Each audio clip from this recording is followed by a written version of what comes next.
مسلمان پر پہلا فرض نماز ہے اور روز محشر اسی کے متعلق سب سے پہلے پوچھا جائے گا۔ جہاں نماز کے دینی اور روحانی فضائل ہیں، وہیں اس کے بے شمار طبی، سائنسی اور دنیاوی فوائد اور برکات بھی ہیں۔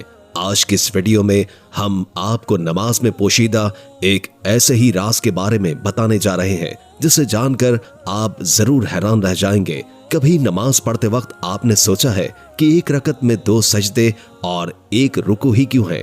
اللہ کا کوئی بھی کام حکمت سے خالی نہیں ہوتا۔ بس اللہ نے ہم پر نماز کا فریضہ مقرر کیا تو یقیناً اس میں بھی ہمارے لیے بے شمار حکمتیں ہیں۔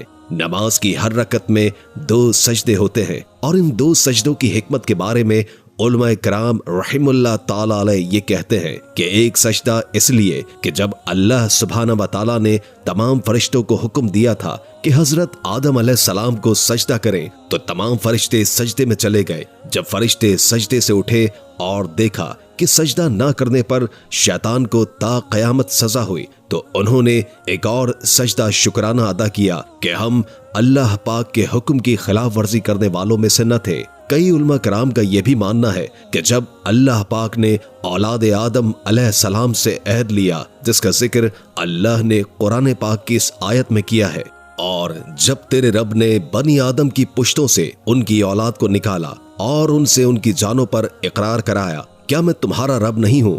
انہوں نے کہا ہاں ہم اقرار کرتے ہیں، یوں نہ ہو کہ کہیں قیامت کے دن کہنے لگو کہ ہمیں تو اس کی خبر نہ تھی۔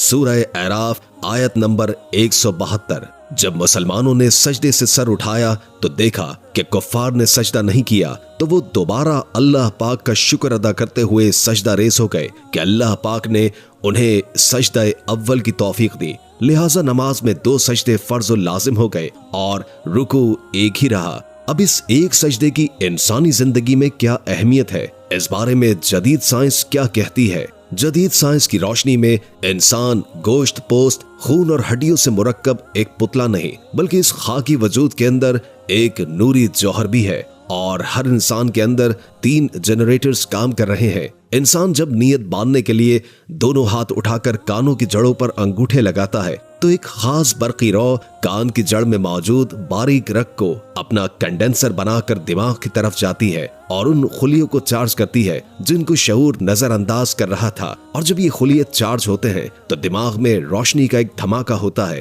اور تمام اعصاب اس دھماکے سے متاثر ہو کر دماغ کے اس خاص حصے کی طرف متوجہ ہو جاتے ہیں جن میں روحانی صلاحیتیں مخفی ہیں۔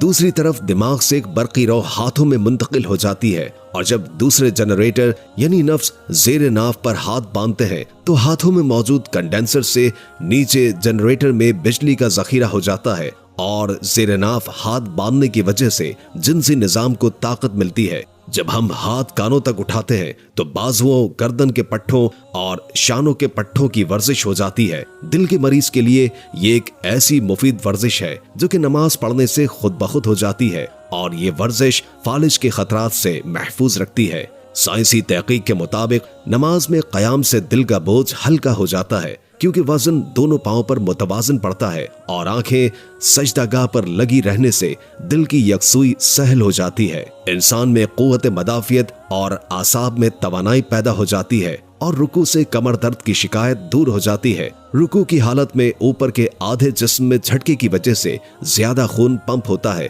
اسی طرح قوما کرنے یعنی دوبارہ حالت قیام میں آ جانے سے چہرے اور سر کا دوران خون جو حالت رکوع میں بڑھ گیا تھا وہ نارمل ہو جاتا ہے، جس سے شریانوں میں لچک کی طاقت بڑھنے سے ہائی بلڈ پریشر کے امکانات کم ہو جاتے ہیں۔ میڈیکل سائنس کہتی ہے کہ جب نماز میں آدمی سجدہ کرتا ہے تو اس کے دماغ کی شریانوں کی طرف خون زیادہ ہو جاتا ہے۔ جسم کی کسی بھی پوزیشن میں خون دماغ کی طرف زیادہ نہیں جاتا، صرف سجدے کی حالت میں دماغ، دماغی اعصاب اور سر کے دیگر حصوں کی طرف خون متوازن ہو جاتا ہے، جس سے دماغ اور نگاہ تیز ہو جاتے ہیں۔ ایسے ہی سجدہ کرنا یعنی دونوں سجدوں کے درمیان بیٹھنا گھٹنوں اور پنڈلیوں کو مضبوط بناتا ہے۔ نماز کے اختتام پر جب ہم سلام پھیرتے ہیں تو اس عمل سے گردن کے اضلاع کو طاقت ملتی ہے اور انسان حشاش بشاش اور توانا رہتا ہے۔ ان سب باتوں کا فائدہ اس وقت پہنچتا ہے جب ہم نماز پوری توجہ، پورے ادب اور سنت کے مطابق ادا کریں اور جلد بازی سے کام نہ لیں۔